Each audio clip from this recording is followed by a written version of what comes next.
सोचो आप एक मेडिकल कोडर हो। आपके पास एक क्लेम आता है, डॉक्टर ने सेम डे पेशेंट का ऑफिस विजिट भी किया है और एक प्रोसीजर भी परफॉर्म किया है। अब सवाल ये है कि क्या ऑफिस विजिट का भी पेमेंट मिलेगा या सिर्फ प्रोसीजर का। अगर आपने यहाँ मॉडिफायर 24 गलत लगा दिया तो क्लेम डायरेक्ट डिनाई हो सकती है। अगर लगाना चाहिए था और नहीं लगाया तो प्रोवाइडर को रीइंबर्समेंट लॉस हो सकता है। नमस्कार दोस्तों, वेलकम बैक टू मेडकोपीडिया। आज की वीडियो में हम आपको मॉडिफायर 25 के बारे में पूरा डिटेल एनालिसिस करके बताने वाले हैं, क्योंकि आज हम बात कर रहे हैं सीपीटी मॉडिफायर 25 के बारे में डिटेल। ये मॉडिफायर इतना इंपॉर्टेंट है कि ऑलमोस्ट हर मेडिकल कोडर ने कभी न कभी इसकी वजह से क्लेम डिनाइल फेस किया होगा और सीपीसी एग्जाम में भी मॉडिफायर 25 से रिलेटेड क्वेश्चन बहुत फ्रिक्वेंटली पूछे जाते हैं।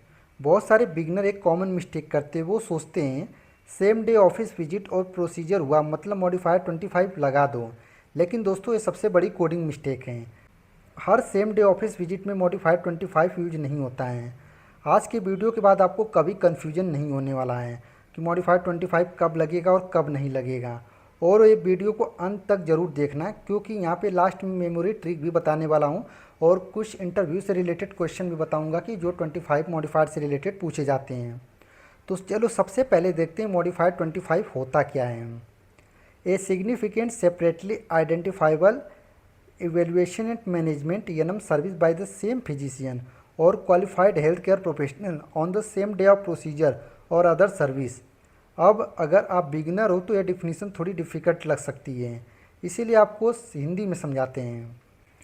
मॉडिफायर 25 का मतलब होता है डॉक्टर ने पेशेंट का सिर्फ प्रोसीजर ही नहीं किया बल्कि उस प्रोसीजर को अलग से एक प्रॉपर ईएनएम सर्विस भी दी है। यानी डॉक्टर ने पेशेंट को इवेलुएट किया, उसकी प्रॉब्लम समझी, हिस्ट्री ली, एग्जामिनेशन किया, डायग्नोसिस बनाया, इसके अलावा ट्रीटमेंट डिसाइड किया और उसके बाद प्रोसीजर को परफॉर्म किया था। और ये इवेलुएशन सिर्फ प्रोसीजर करने के लिए नहीं थी, ये मेडिकली नेसेसरी सर्विस अलग सर्विस थी। इसी बात को प्रूव करने के लिए हम मॉडिफाइड 25 यूज करते हैं। एक डेली लाइफ सिंपल एग्जांपल के साथ हम समझते हैं। मान लीजिए आप एक बाइक सर्विस सेंटर पे गए, मैकेनिक सिर्फ टायर चेंज करता है और एक प्रोसीजर हुआ। लेकिन टायर चेंज करने से पहले मैकेनिक पूरी बाइक चेक करता है, ब्रेक चेक करता है, इंजन चेक करता है, सब कुछ चेक करता है और बताता है कि बाइक में और भी प्रॉब्लम है। तो उसने सिर्फ टायर रिप्लेस नहीं किया, उसने कंप्लीट इंस्पेक्शन भी की। मेडिकल कोडिंग में भी ऑलमोस्ट यही कॉन्सेप्ट है। सिर्फ प्रोसीजर और प्रॉपर मेडिकल इवेल्युएशन दोनों अलग सर्विस हो सकती है और अगर डॉक्यूमेंटेशन सपोर्ट करती है तो मॉडिफाइड 25 यूज किया जा सकता है। तो इसके बाद क्वेश्चन आता है वाई मॉडिफाइड 25 इंपॉर्टेंट। मॉडिफाइड 25 इतना इंपॉर्टेंट क्यों है? इंश्योरेंस कंपनी को मॉडिफाइड 25 की ज़रूरत ही क्यों पड़ी? रीज़न बहुत सिंपल है, हर प्रोसीजर के अंदर एक बेसिक इवेल्युएशन ऑलरेडी इंक्लूड होती है। एग्जाम्पल के लिए अगर डॉक्टर इंजेक्शन देने वाले हैं तो ऑब्वियस सी बात है, इंजेक्शन देने से पहले पेशेंट को देखेंगे, कंप्लेंट कंफर्म करेंगे, इंजेक्शन की नीड वेरीफाई करेंगे। ये नॉर्मल असेसमेंट प्रोसीजर का ही पार्ट है, इनका अलग से पेमेंट नहीं मिलता है। लेकिन मान लीजिए पेशेंट क्लिनिक में फीवर और सीवियर थ्रोट पेन की कंप्लेंट लेकर आया। डॉक्टर ने डिटेल हिस्ट्री ली, टेम्परेचर चेक किया, थ्रोट एग्जामिन किया, डायग्नोस बनाया, मेडिसिन प्रिस्क्राइब की। उसके बाद पेशेंट ने बताया कि उसके ईयर में भी हियरिंग इशू आ रहा है। डॉक्टर ने ईयर एग्जामिन किया और इम्पैक्टेड वैक्स रिमूव की। अब यहाँ दो अलग सर्विस हुई। पहली सर्विस थी प्रॉपर ईएनएम, दूसरी सर्विस थी ईयर वैक्स रिमूवल। इसी सिचुएशन में मॉडिफाइड 25 का रोल आता है। ये इंश्योरेंस कंपनी को बताता है कि डॉक्टर ने सिर्फ प्रोसीजर नहीं किया, उसने सेपरेट ईएनएम सर्विस भी की है।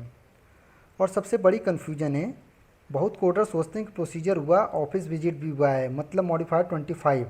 गलत। मैं फिर से रिपीट कर रहा हूँ, same day procedure plus office visit, तब जाके मॉडिफाइड 25 यूज नहीं होता है। कुछ और भी रीज़न हो सकते हैं। एक्चुअल फार्मूला क्या है?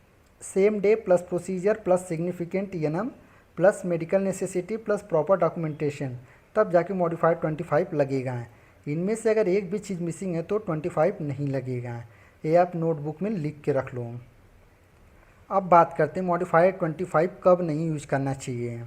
सबसे पहले एक गोल्डन रूल याद रखो, मॉडिफाइड 25 कभी भी ऑटोमेटिकली यूज नहीं होता है। इसके लिए कुछ कंडीशन होते हैं। जैसे कंडीशन नंबर 1, पेशेंट को सेम डे पर सेम ऑफिस विजिट यानी ईएनएम सर्विस और प्रोसीजर दोनों मिले होने चाहिए। Condition number 2, office visit significant होनी चाहिए, यानी डॉक्टर ने सिर्फ प्रोसीजर करने के लिए पेशेंट को नहीं देखा, बल्कि एक्चुअल इवेल्युएशन भी किया हो। कंडीशन नंबर 3, डॉक्यूमेंटेशन कंप्लीट होनी चाहिए। मेडिकल रिकॉर्ड की ही सबसे बड़ा एविडेंस होता है। कोडर इमेजिनेशन से कोडिंग नहीं करता, कोडर को डॉक्यूमेंटेशन प्रॉपर चाहिए होता है। कंडीशन नंबर 4 देखा जाए तो ऑफिस विजिट मेडिकली नेसेसरी होना चाहिए। सिर्फ रीइंबर्समेंट बढ़ाने के लिए ऑफिस विजिट नहीं होनी चाहिए। पेशेंट की एक्चुअल मेडिकल कंडीशन इवेल्युएट की गई होनी चाहिए। ये बहुत इंपॉर्टेंट पॉइंट है। एक फार्मूला याद रखिएगा, याद रखिए, same day plus procedure separate ईएनएम मेडिकल नेसेसिटी प्रॉपर डॉक्यूमेंटेशन, ये सब मिला के ही मॉडिफाइड 25 लगेगा। अगर इनमें से कोई मिसिंग है तो वहाँ पे नहीं लगेगा। अब बात करते हैं डॉक्यूमेंटेशन रिक्वायरमेंट की। रियल मेडिकल कोडिंग में सबसे इंपॉर्टेंट चीज़ है डॉक्यूमेंटेशन होती है। एक एक्सपीरियंस कोडर पहले डॉक्यूमेंटेशन पढ़ता है, उसके बाद सीपीटी सिलेक्ट करता है और सबसे एंड में डिसाइड करता है कि मॉडिफाइड 25 लगेगा या नहीं। डॉक्यूमेंटेशन में क्या क्या होना चाहिए? CC chief complaint, HPI history of present illness, relevant examination finding, MDM medical decision, assessment and diagnosis, treatment plan और detail of the separately perform procedure भी होना चाहिए इसमें। अब बात करते हैं रियल कोडिंग एग्जाम्पल की। पेशेंट फैमिली फिजिशियन के पास आता है, कंप्लेंट है 3 दिन से फीवर है, गले में दर्द है, ईयर पेन भी है। डॉक्टर कंप्लेंट इवेलुएट करता है, हिस्ट्री लेता है, टेम्परेचर भी चेक करता है, थ्रोट एग्जामिन करता है, डायग्नोस करता है। क्या पता चलता है? एक्यूट फेरिंजाइटिस है। अब एग्जामिनेशन के दौरान डॉक्टर नोटिस करता है कि पेशेंट के ईयर में इम्पैक्टेड सेगमेंट यानी ईयर वैक्स भी है, वैक्स की वजह से हियरिंग प्रॉब्लम हो रही है। डॉक्टर पेशेंट को बताता है कि वैक्स रिमूवल करना पड़ेगा, पेशेंट एग्री करता है। डॉक्टर सेम विजिट में इम्पैक्टेड सेगमेंट रिमूव कर देता है 69209 कोड के साथ। अब कोडर के पास डॉक्यूमेंटेशन आता है, क्या मॉडिफाइड 25 लगेगा? जी हाँ, बिल्कुल लगेगा ईएनएम विजिट के साथ, क्योंकि पेशेंट सिर्फ ईयर वैक्स रिमूवल के लिए नहीं आया था। डॉक्टर ने पहले सोर थ्रोट और फीवर का कंप्लीट इवेल्युएशन किया, डायग्नोस किया, उसके बाद डिसाइड किया। दूसरा एग्जाम्पल है स्किन लीजन रिमूवल। इसके बाद तीसरा एग्जाम्पल है दोस्तों डायबिटीज़ फॉलोअप। ये तीनों एग्जाम्पल को आप यहाँ पे वेबसाइट के थ्रू पढ़ सकते हैं, मैं आपको लिंक दे दूँगा। अब चलते हैं नेक्स्ट पॉइंट पे, ठीक है। कुछ कॉमन मिस्टेक। अब बात करते हैं उन गलतियों की जो नए मेडिकल कोडर सबसे ज़्यादा करते हैं। मिस्टेक नंबर 1, हर ऑफिस विजिट के साथ मॉडिफाइड 24 लगा देना, हर ऑफिस विजिट के साथ मॉडिफाइड 25 लगा देना, ये सबसे कॉमन मिस्टेक है। मिस्टेक नंबर 2, डॉक्यूमेंटेशन पढ़े बिना कोडिंग कर देना। कोडर को भी एजम्पशन नहीं लगना चाहिए, जो डॉक्यूमेंटेशन में है वही कोड करेंगे। Mistake number 3, medical necessity ignore कर देना, सिर्फ प्रोसीजर हुआ मतलब मॉडिफाइड 25 नहीं होता है। मिस्टेक नंबर 4, मॉडिफाइड 25 को प्रोसीजर कोड पे लगा देना, ये बहुत बड़ा एरर है। याद रखिए मॉडिफाइड 25 हमेशा ईएनएम कोड के साथ लगता है। मिस्टेक नंबर 5, रूटीन असेसमेंट को सेपरेट ईएनएम मान लेना, ये बहुत डेंजरस मिस्टेक है। मिस्टेक नंबर 6, प्रोवाइडर की डॉक्यूमेंटेशन इनकम्प्लीट होने के बाद भी मॉडिफाइड 25 लगा देना। स्ट्रॉन्ग डॉक्यूमेंटेशन के बिना मॉडिफाइड 25 सपोर्ट ही नहीं करेगा। मिस्टेक नंबर 7, रीइंबर्समेंट इंक्रीज करने के लिए अननेसेसरी मॉडिफायर यूज करना, एक कंप्लायंस इशू है और ऑडिट का रीजन भी बन सकता है। अब देखते हैं मेडिकेयर कंसिडरेशन में। अब मेडिकेयर की बात करते हो, सीएमएस और मेडिकेयर एडमिनिस्ट्रेटिव कॉन्ट्रैक्टर यानी कि मैक मॉडिफाइड 25 को बहुत क्लोजली मॉनिटर करते हैं, क्योंकि स्ट्रिक्टली इशू मिसयूज होता है इसका। अब बात करते हैं मॉडिफाइड 24 वर्सेस 25। ये इंटरव्यू में पूछा जाता है। मॉडिफाइड 24 क्या होता है? ग्लोबल पीरियड के अंदर यूज होता है, पेशेंट सर्जरी के बाद फॉलोअप एंड पीरियड में होता है और अनरिलेटेड ईएनएम सर्विस होती है, तब मॉडिफाइड 24 यूज करते हैं। 25 सेम डे प्रोसीजर के साथ सेपरेट ईएनएम सर्विस के लिए यूज होता है। ग्लोबल पीरियड से इसका डायरेक्ट रिलेशन नहीं होता है, एक लाइन में याद रखो, मॉडिफाइड 24 का मतलब ग्लोबल पीरियड, 25 का मतलब सेम डे प्रोसीजर। अब कुछ इंटरव्यू के क्वेश्चन देख लेते हैं।